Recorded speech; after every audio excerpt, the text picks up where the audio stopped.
నూజివీడు మండలం పోతిరెడ్డిపల్లి నూజివీడు పట్టణంలోని గాంధీనగర్లో జరిగిన ఎన్టీఆర్ భరోసా పెన్షన్ల పంపిణీ కార్యక్రమంలో రాష్ట్ర గృహ నిర్మాణ సమాచార శాఖ మంత్రి కొలుసు పార్థసారథి పాల్గొన్నారు. మంత్రి పార్థసారథి స్వయంగా ఇంటింటికి వెళ్లి లబ్ధిదారులకు పెన్షన్లు అందజేశారు. రాష్ట్ర వ్యాప్తంగా పెన్షన్ల పండుగను ప్రజలు పెద్ద ఎత్తున జరుపుకోవాలని ఆయన కోరారు. రాష్ట్రంలో కూటమి ప్రభుత్వం మాట ఇచ్చిన ప్రకారం అందరికీ 7,000 రూపాయలు పంపిణీ చేయడం జరుగుతుందన్నారు. గత ప్రభుత్వం 1,000 రూపాయలు పెంచడానికి 5 సంవత్సరాల సమయం తీసుకుందని, చంద్రబాబు నాయుడు ప్రభుత్వంలో ప్రమాణ స్వీకారం చేసిన 15 రోజులకే 1,000 రూపాయలు పెంచడం జరిగిందన్నారు. రాష్ట్రంలో ప్రజలకు హామీ ఇచ్చిన ప్రకారం 65,18,000 మంది లబ్ధిదారులకు 44,008 కోట్ల రూపాయలు పంపిణీ చేయడం జరిగిందన్నారు. రాష్ట్రంలో అభివృద్ధి చేయాలి అంటే నిధులు లేవని, పోలవరం, అమరావతి గ్రామాలలో అభివృద్ధి లేదని, వాటిని అభివృద్ధి చేయడానికి అన్ని సమస్యలు అధిగమించేందుకు ప్రయత్నిస్తామన్నారు. ప్రజలపై పిడుగు పడినట్లు ల్యాండ్ టైటిలింగ్ యాక్ట్, ప్రజలు భయభ్రాంతులకు గురయ్యారని, ఎన్డీఏ ప్రభుత్వం వచ్చిన వెంటనే ల్యాండ్ టైటిలింగ్ యాక్ట్ను రద్దు చేయడం జరిగిందన్నారు. రాష్ట్రంలో వృత్తి నైపుణ్యం కోసం ప్రతి కుటుంబాన్ని ఒక యూనిట్గా తీసుకుని వృత్తి నైపుణ్యం పెంచేందుకు కృషి చేస్తామన్నారు. అదేవిధంగా చింతలపూడి 100% పూర్తి చేస్తామని, చింతలపూడి ప్రాజెక్టు పూర్తి కావడానికి 4,000 కోట్ల అవసరమవుతుందని, ప్రస్తుతం 1,500 నుండి 2,000 కోట్లు ఉంటే మెయిన్ ప్రాజెక్టు పూర్తి చేసి ప్రజలకు అందుబాటులోకి తీసుకొచ్చేందుకు కృషి చేస్తామన్నారు. ఈ కార్యక్రమంలో కలెక్టర్ కె వెట్రి సెల్వి, అధికారులు తదితరులు పాల్గొన్నారు. రాష్ట్ర వ్యాప్తంగా పెన్షన్ల పండుగ పెద్ద ఎత్తున ప్రజలందరూ పాలు పంచుకొని నిర్వహిస్తూ ఉన్నారు. కారణం ఏమిటంటే, ఏదైతే చంద్రబాబు నాయుడు గారు, పవన్ కళ్యాణ్ గారు, మోడీ గారు అందరూ కలిసి ఏదైతే ఈ రాష్ట్ర ప్రజలకు హామీ ఇచ్చారో, మేము జూలై నుంచి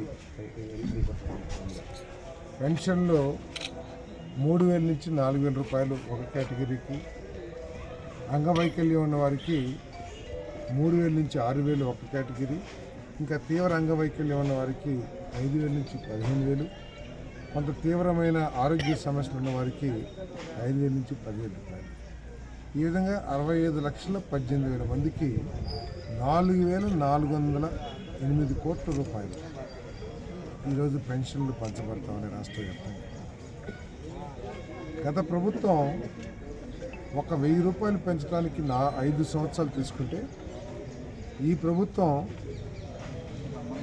1,000 రూపాయలు పెంచడానికి అధికారంలోకి రాకముందే దానికి బీజం వేసి పదవి స్వీకారం చేసిన 15 రోజులకే మరి 3,000 నుంచి 1,000 రూపాయలు, అదేవిధంగా బకాయిలతో సహా 7,000 రూపాయలు ఇచ్చే కార్యక్రమం చేస్తున్న విషయాన్ని ప్రజలు కూడా గమనించాలని చెప్పేసి ఇది చంద్రబాబు నాయుడు గారు, పవన్ కళ్యాణ్ గారు నిబద్ధత. ఈరోజు రాష్ట్రం తీవ్ర ఇబ్బందుల్లో ఉంది. ఆర్థికంగా పూర్తిగా కుదేలైపోయి ఉంది. ఏది చేయాలన్నా కూడా అప్పు తీసుకురావాల్సిన పరిస్థితుల్లో ఈ రాష్ట్ర ఆర్థిక పరిస్థితులను దిగదార్చారు. అన్ని ఆస్తులను తాకట్టు పెట్టడమే కాకుండా ఎన్నికల్లో చెప్పినట్టు రాబోయే 20 సంవత్సరాలు వచ్చే ఆదాయాన్ని కూడా ఈరోజు ఏదైతే పెన్షన్ ఇస్తున్నామో అదొకటి, పెన్షన్ పెంపుదల ఒకటి. 2 భయంకరమైన ప్రజల మీద పిడుగు పడ్డట్టు భావించిన ల్యాండ్ టైటిలింగ్ యాక్ట్.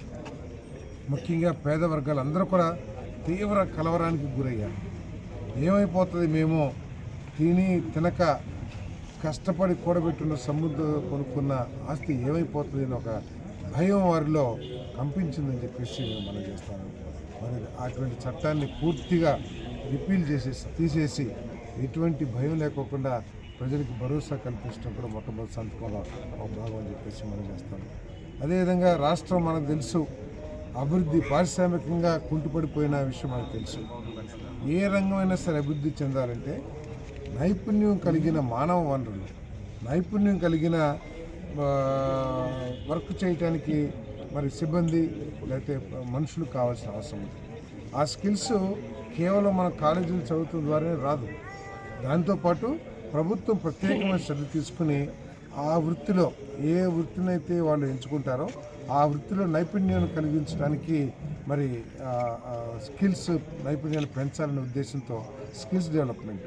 ఈ స్కిల్స్ డెవలప్మెంట్ యొక్క ఉద్దేశం ఏంటంటే, ప్రతి కుటుంబాన్ని ఒక యూనిట్గా తీసుకుని ఆ కుటుంబ ఆర్థిక అవసరాలు కొంతైనా తీరే విధంగా ఆ స్కిల్స్ ఉపయోగపడాలి అనే లక్ష్యంతో ఈరోజు దేశమంతా కూడా అన్ని కుటుంబాలను సర్వే చేసి వారి సమస్యలు తెలుసుకుని వారి స్కిల్స్ డెవలప్ చేస్తాం అనేది కూడా అని చెప్పేసి మీకు మనం చేస్తూ మరి ఇటువంటి అన్ని కూడా ఏదైతే హామీ ఇచ్చామో ఎన్నికల్లో వాటన్నిటిని కూడా అమలు చేస్తామని చెప్పేసి మనం చేస్తాం.